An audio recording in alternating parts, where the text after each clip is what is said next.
Mobile पोस्टमुळे कर्नूरमध्ये दगडफेक 10 ते 12 जखमी पोलिसांचा सौम्य लाठीमार गावाला पोलीस छावणीचे स्वरूप कोगनोळी ता 12 सोशल मीडियावर टाकण्यात आलेल्या पोस्टमुळे कर्नूर गावात तणाव निर्माण होऊन 2 गटांमध्ये दगडफेकीची घटना घडली। या घटनेत सुमारे 10 ते 12 जण जखमी झाले असून परिस्थिती नियंत्रणात आणण्यासाठी पोलिसांनी सौम्य लाठीमार केला। सध्या गावात मोठ्या प्रमाणावर पोलीस बंदोबस्त तैनात केला असून संपूर्ण परिसराला पोलीस छावणीचे स्वरूप प्राप्त झाले आहे।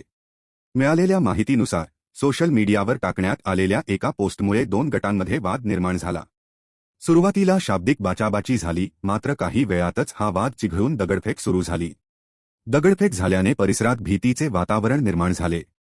या गोंधळात 10 ते 12 जण जखमी झाले असून त्यांना उपचारासाठी जवळच्या रुग्णालयात दाखल केले आहे। घटनेची माहिती मिळताच पोलिसांनी तातडीने घटनास्थळी धाव घेतली।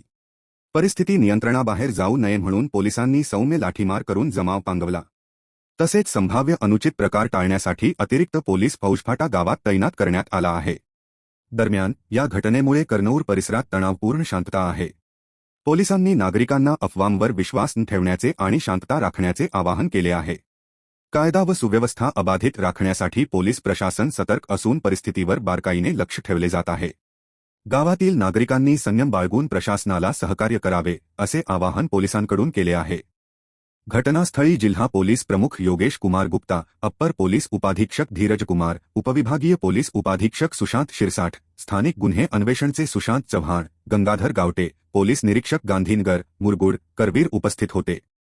तसेच आरसीपीचे जवान तैनात केले आहेत।